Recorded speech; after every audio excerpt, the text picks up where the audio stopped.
Hey yo, what's good? What's Gucci? It's your boy Phillidub, back with another reaction video. It's Mr. I can't do this on my own, Mr. God put me on. I was made on purpose, for a purpose, and guess what? So are you. Hey yo, peep swag, man. We're at 88 subscribers, yo. I feel like we could have been at more, but that's on me. It's on me specifically.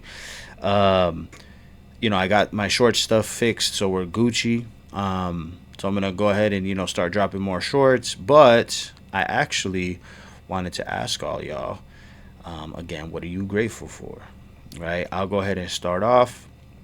I'm grateful for relationship, whatever that looks like. It could be relationship as a friend, as a, husband, wife, lover, whatever the case may be, your father, mother, brother, sister. I'm just grateful for relationship. So yeah, let me know what you guys are grateful for. And if you guys have been seeing this, like, subscribe, get that notification bell so that you know when we're dropping. You feel me? But we're gonna go ahead and get into it. Super Bowl is tomorrow. And let's look at the preview, man. Who would have thought the Patriots and the Seahawks? Not me. I'm gonna keep it a complete bean with you guys. Very surprised at this Super Bowl. Never would have thought it. Vrabel, I think, is like the first rookie head coach. Nah, he's not technically he's not a rookie head coach. But his first year with the Patriots. And then Sam Darnold, he didn't look like he was built for it last year when he was with the Vikings, but he's built for it now.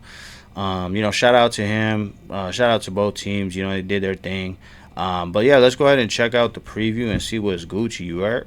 Seattle Seahawks and New England Patriots is right around the corner. Aubrey May is a monster, first and foremost. As Sam Darnold looks to vanquish his ghosts for good, and Drake May attempts to build his own dynasty in New England. Everything matters more in February, as a single play could separate a world champion from the loss of a lifetime.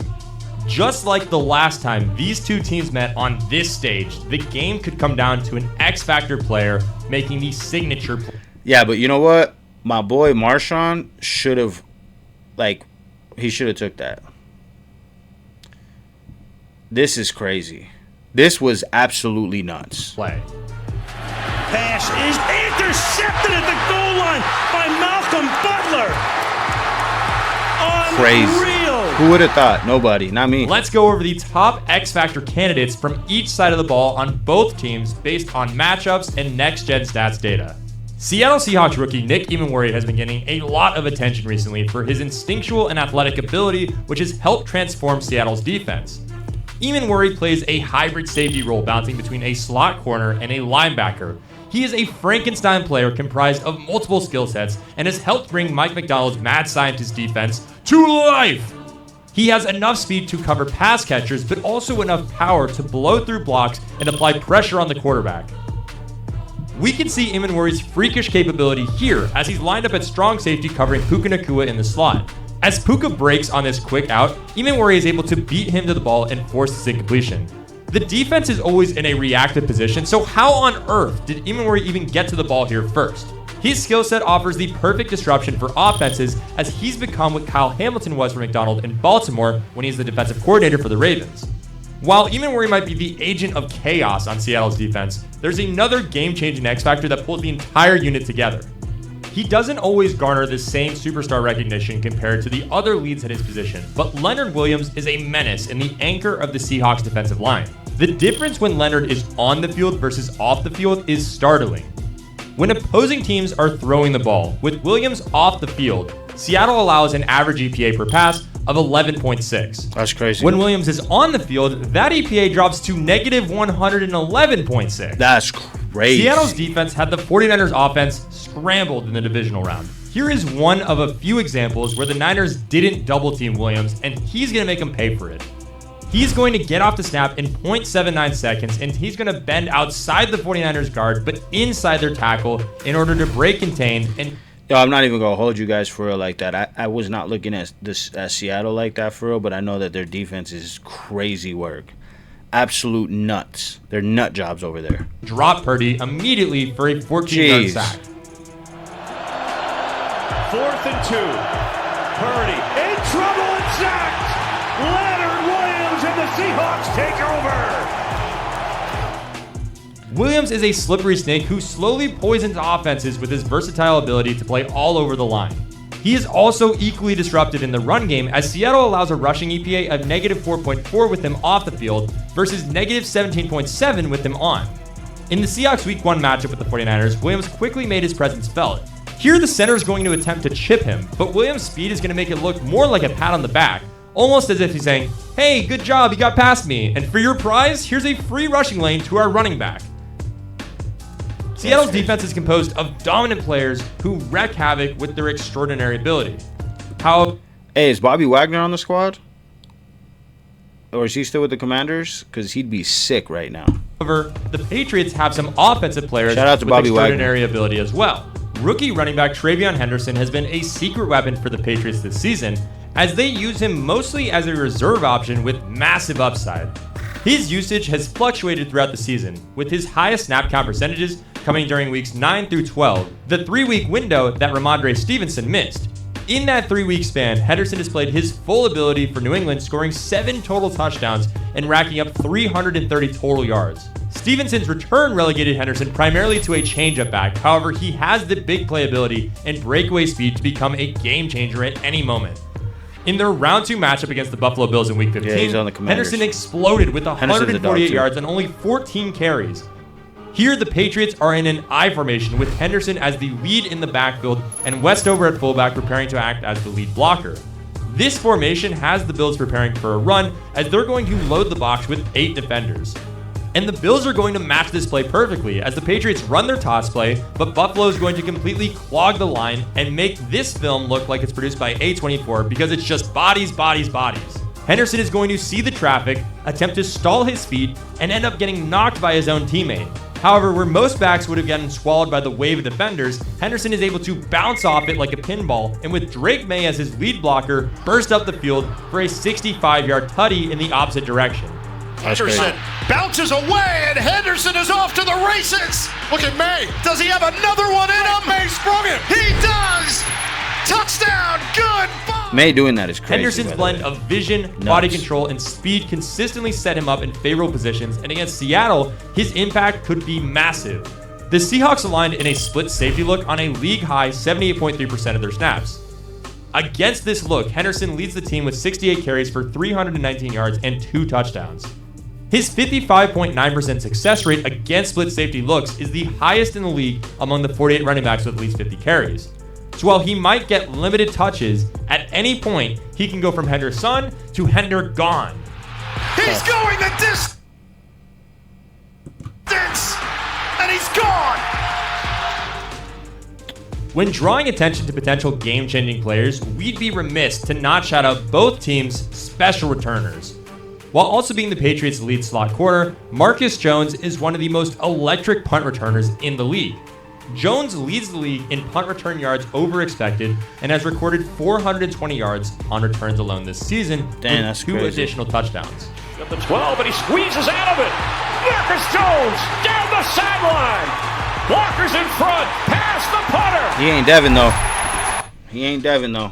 Marcus Jones, and that's a punt return for a touchdown. For Seattle, trading for Rashid Shaheed from New Orleans brought them much more than just a speed receiver, as he's acted both as a punt returner and kick returner. On the season, Shaheed has 933 total yards and 3 total touchdowns on his returns. That's crazy. The punt is caught, and down the line goes He ain't Devin though. Shaheed He ain't for Devin the though. score. While Shaheed receives more of the attention as an explosive option, for an X factor on the Seahawks offense, let's look at the 2021 Super Bowl MVP. Cooper Kupp has been Seattle's second best receiver in the postseason, ranking second in targets, receptions, yards, and touchdowns behind JSN. Kupp was a pivotal piece in their conference championship round win against his former team. As we can see here, the Rams are in a cover 3 look. The Seahawks are in a trips bunch formation with Kupp at the bottom.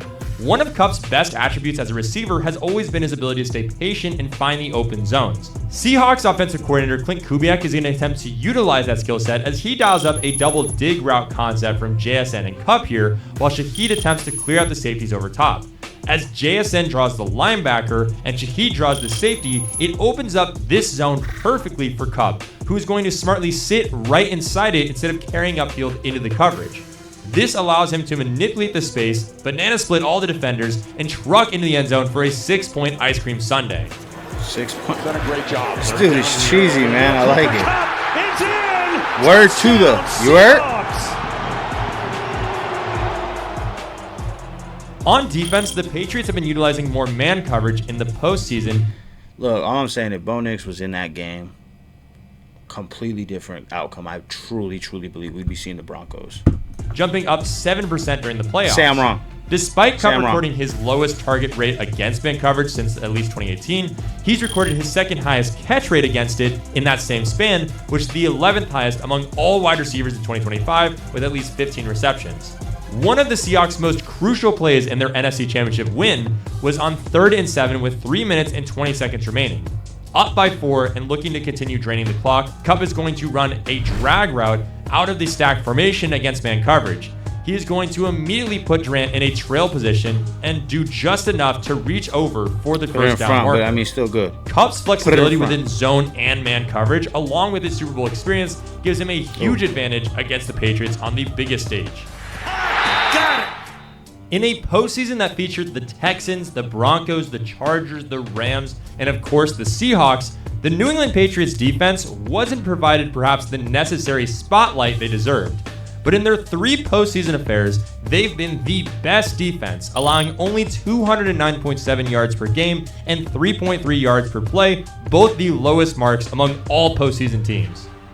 At the center of the Patriots defense is defensive tackle Milton Williams, the team's big free agent signing heading into the offseason. Williams won Super Bowl 59 last season with the Eagles, and his absence was significant along their defensive line this season. Inversely, he's been invaluable to the Patriots defensive line this season.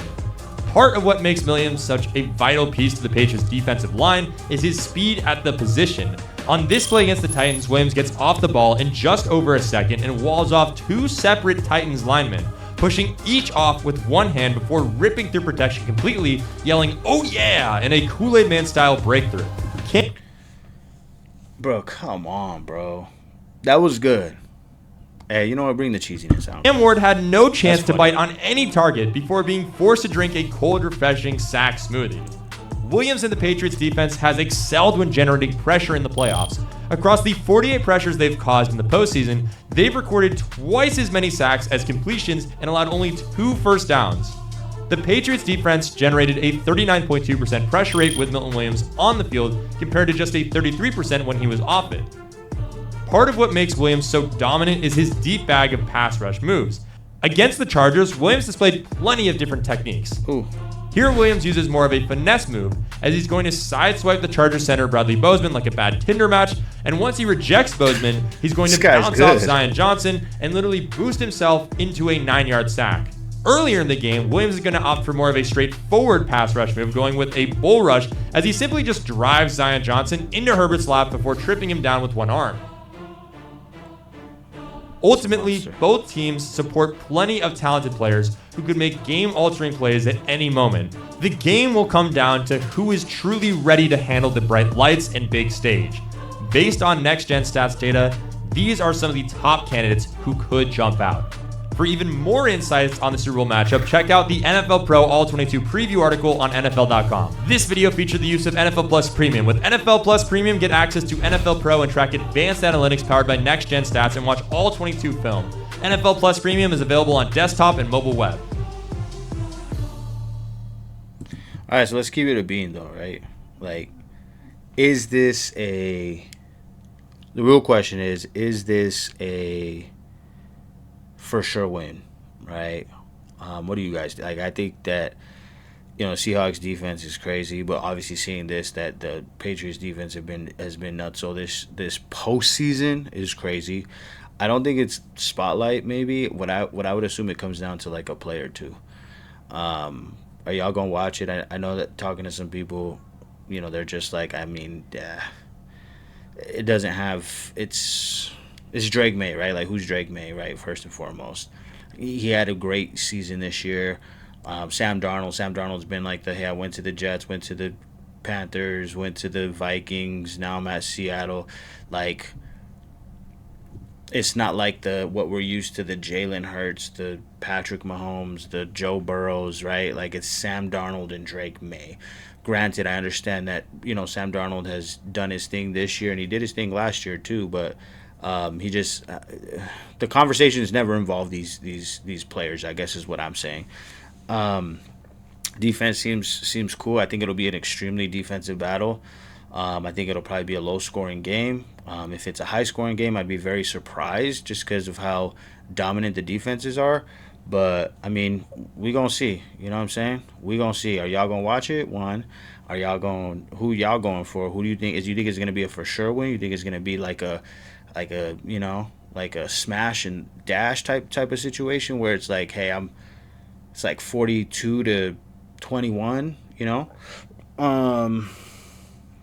high scoring, low scoring. What y'all think?